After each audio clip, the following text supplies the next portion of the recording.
Hello, my name's Chris Rock. I'm a faculty at Texas Tech University in the Department of Biological Sciences, and today I'd like to tell you a little bit about our work in recent years on structure function of grapevine red blotch virus to elucidate disease etiology and symptom development. And this work is done in collaboration with Sunitha Sukumaran, who's a plant pathologist and Gemini virus virologist by training. Gemini virus's characteristics are twinned icosahedral capsids encapsulating a single-stranded DNA that gives them their names. The genome is small, only about 3 kilobases. Recent work has shown, by modeling the structures of various viruses like papilloma virus gene E1, which can be traced back to fishes and a root of the papillomavirus family over 420 million years ago. And remarkably, the C1, C2 replication-associated protein of red blotch has a high confidence, 99% structural homology with E1, even though the amino acid identity is only about 19%. And that's typical of viruses that mutate and may have positional homologs, but structurally you can't see it at the nucleotide level, but you can see it at the protein level where known crystal structures and solution NMR structures are available. So the circoviruses that infect birds and mammals, and the papillomavirus that infects fish, and red blotch all have a helicase that binds the origin of replication and functions in rolling circle replication of these DNA viruses. The question arises, is punctuated evolutionary innovation key to DNA virus pathogenicity like the papillomavirus? And I hope to show you some evidence today that may be the case for the red blotch virus. Other recent family members that have been added to the family of glabrovirus, one of 14 different Gemini virus families, and red blotch virus is the original type of the family, described in 2016. It's known now, at least in the laboratory, that the three-cornered alfalfa hopper is a candidate vector for non-propagative transmission through this sap-sucking insect. Recent work showed that red blotch virus likely originated in North America and evolved in its non-vinifera host and only jumped into Vitis vinifera when the missionaries brought it to North America in the 1600s. This is a slide showing a complex mechanism known for a Gemini virus silencing suppressor called AC2. It's the positional homolog of C2 in red blotch. The AC2 protein can bind argonaute, a endoribonuclease protein that's part of a complex comprising the RNA-induced silencing complex.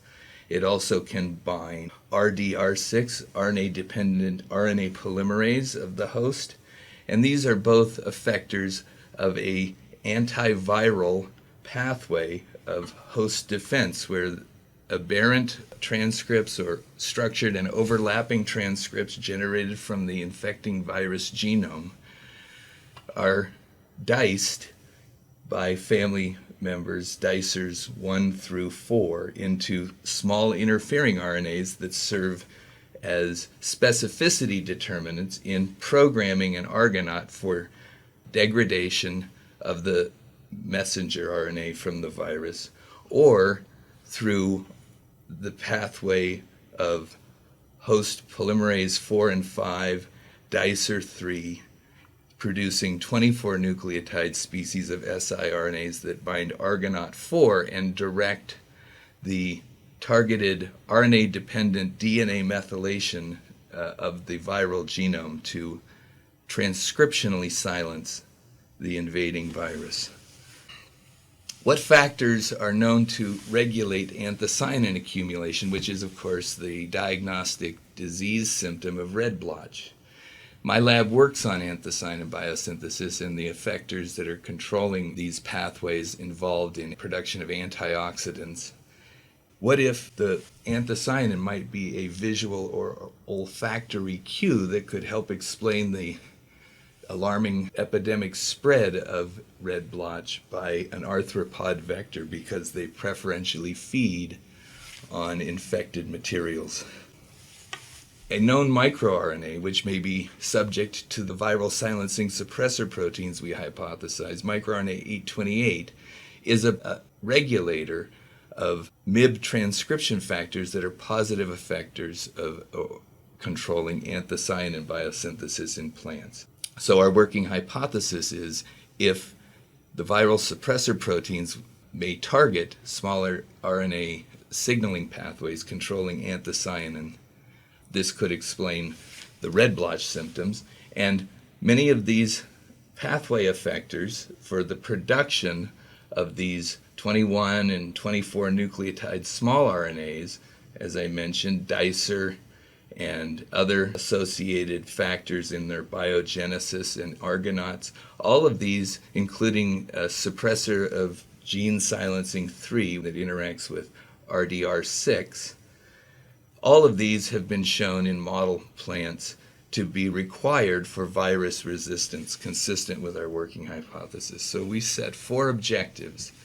We wanted to test all the open reading frames of the red blotch virus for viral silencing suppressor protein activity, and then characterize post-transcriptional silencing pathways in the host plant from either field infected materials or a tobacco model system, and characterize the differential expression of microRNAs, transacting small interfering RNAs, and their targets, messenger RNAs, by RNA-seq and degradome analysis using our field infected materials we've collected with the help of Rhonda Smith in Sonoma and Casey Achala in Central Point, Oregon. The tobacco system overexpresses a known target of TAS4 triggered by microRNA 828 called PAP2 or MIB90. This is a nice model system to see if expression of viral genes can affect this pathway in an overproducing system. Our third objective was to characterize what binds V2 and C2. Could it be small RNAs like is known for other silencing suppressor proteins from other viruses, or proteins in the host, which we can identify by yeast-2 hybrid methods? And then finally establish a transgenic grapevine system to evaluate disease resistance to red blotch in transgenic grapevine expressing V2 and C2 hairpin silencing constructs directed against the viral effectors. Yesterday, David Gilchrist gave a nice talk on how making transgenic grapevine expressing effectors in rootstock makes a non-transgenic grafted scion possible.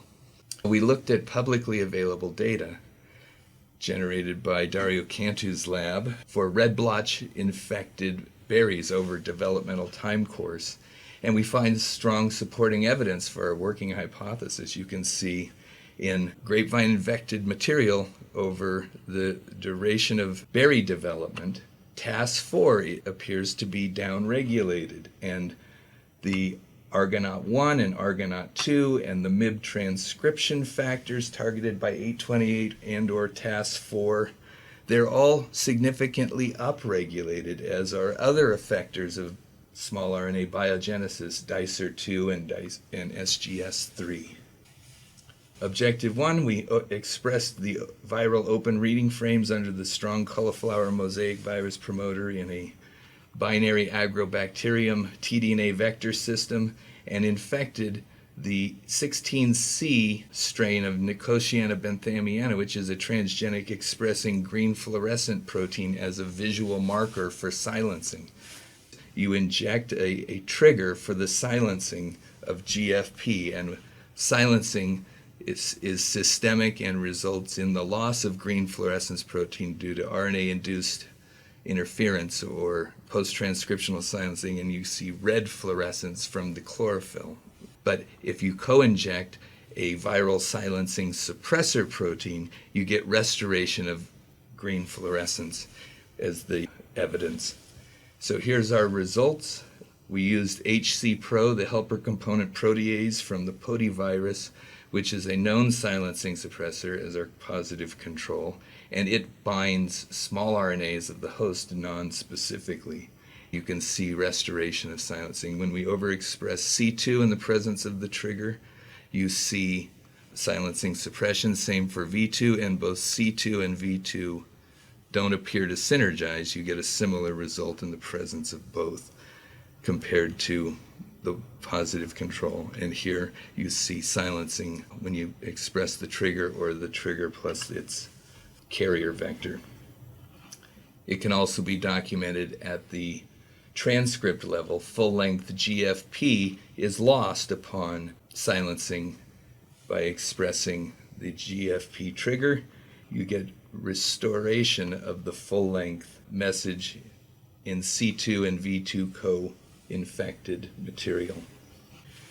Objective was to characterize the small RNA and messenger RNA differential expression in infected field materials from Oregon and California. And here you can see the topology or the landscape of V strand in blue, C strand antisense small RNAs mapping to the red blotch genome. And you can see a pattern where there are certain species of small RNAs that are accumulating. The hypothesis is that these are small RNAs loaded into argonauts that are protected from degradation. And we'd like to reproduce this result, characterize the landscape of viral small interfering RNAs in our tobacco system, and that would be supporting evidence. And in tobacco, we can even express an epitope tag Argonaut 4 and do immunoprecipitation and RNA-seq to see if these viral siRNAs are indeed programming Argonaut 4. RNA-directed DNA methylation of the viral genome. Here are some of our results for differential expression of host microRNAs. Top of the list is significant upregulation in infected material from both Oregon and Sonoma. Anti-concordant, significant downregulation of validated targets of microRNA 2950, which are encoding host chlorophyllases. And one of the symptoms of red blotch is chlorosis.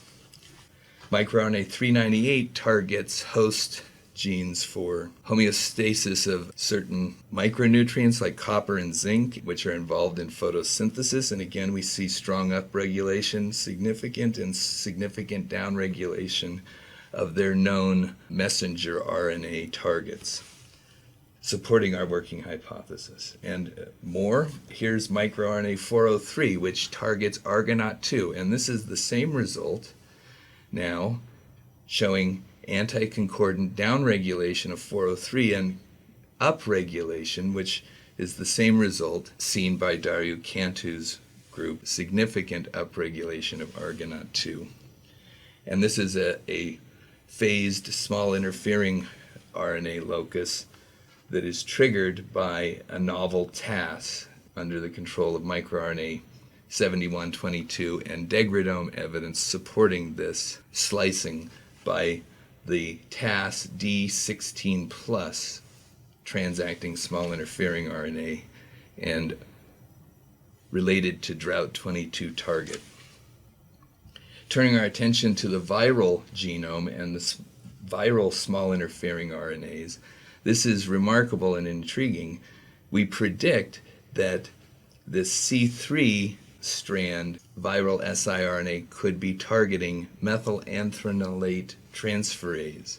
Methylanthrionolate is an insect attractant. It gives the musky or foxy smell to Concord grapes, and maybe this is evidence that production of this secondary metabolite and another target anthocyanin and permease might be providing olfactory cues to the candidate vector. And here's another strongly downregulated predicted target of another viral siRNA from the antisense C strand targeting an oxygen evolving protein and again consistent with the symptom of chlorosis. RNA-seq mapping of transcripts in field infected material shows what I mentioned before of aberrant transcripts from the antisense strand of the V virion strand and complementary strand, and known splicing events making a fusion of the V0 and V2 protein or the C1-C2 rep protein, well documented. And here we discovered a novel V3 splice event. Here, this is showing the normal transcription stop site of the V1 transcript reported by Thompson at Cornell. Our novel 337 nucleotide intron spans this transcription stop site, obviates it, and we identify a consensus sequence for the lariat branch. There's the key adenine residue followed by a polypyrimidine tract, and the activity we identify in 6 different samples over 2 different years from different terroirs is 25% of these documented V0, V2, and C1, C2 splicing events. So it's significant, and when we studied the structure of this novel chimeric V1, V3 domain protein, remarkably, we found a 98% confidence hit to a recently described uncharacterized protein YACP from Bacillus subtilis, claimed to be an endoribonuclease, which is tantalizing because small RNA pathways are mediated by endoribonucleases. And here's the evidence for this modeling of our V1, V3. V1 is shown in red, V3 downstream of the splice junction is shown in black, and remarkable extensive homology with this endoribonuclease. Maybe this is evidence of neofunctionalization in red blotch virus genome evolution. So objective 3, we want to overexpress these V2 and C2 candidate suppressor proteins and see what they bind in vitro and in vivo, where the in vitro method is to produce in bulk solubilized C2 and V2 by expressing a chimeric maltose binding protein fusion, which can then allow affinity purification of the protein, followed by cleavage of the maltose binding domain using factor XA. And here you see we've got released pure C2 protein and concentrated in bulk, which we're now going to use for in vitro binding and the production of antibodies, which will add another tool to our toolkit for characterization. Here's the in vivo screen using cDNA library from infected field samples of grape, and panels B and C show dropout media that is the positive test for interaction, and you can see our positive control working. We screened some candidates that are known to interact with tomato golden mosaic virus AC2 positional homologue, which is not very similar at the amino acid level to C2, but we did observe that V2 appears to have some auto-activation activity. Our final objective is to make transgenic grapevine rootstocks that are expressing hairpin silencing constructs for V2 and C2 that could perhaps spread these silencing small RNAs across graft junction. The advantage that we think we have in our application is we're using the tumorigenic ACH5 strain of Agrobacterium, which expresses cytokinin and auxin biosynthetic genes driving the transition into the synthesis phase of the cell cycle of these otherwise terminally differentiated and mitotically inactive leaves. Here's the cloning strategy to make a partial dimer, which then, upon agroinfection, undergoes circularization through either replicase expression of the viral genome, producing nicks at the origin of replication, circularization, and then rolling circle amplification, or you can have homologous recombination in the host over this partial dimer region, resulting in replicational release. We've made our constructs and provided them to David Trickley at UC Davis Transformation Facility, and he's successfully obtained transformants of embryogenic calli derived from anthers. We have rooted plantlet for V2 and others on the way for C2.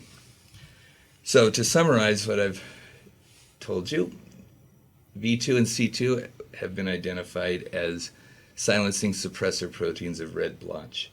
And we've identified the differentially expressed microRNAs and their anti-concordantly regulated target messenger RNAs. We've identified a novel V1, V3 splice open reading frame that may encode a neo-functionalized endoribonuclease of interest going forward.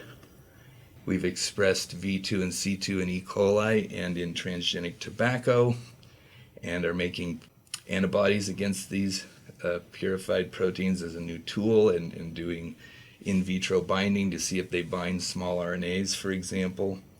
Made our partial dimer agro-infection construct as a test of viral resistance in transgenic tobacco and grapevine, and we've shown some tentative success. We already, within 2 weeks of infection, can see symptom development in tobacco, which is a practical advantage where it takes months or even years sometimes to manifest red blotch symptoms in grapevine.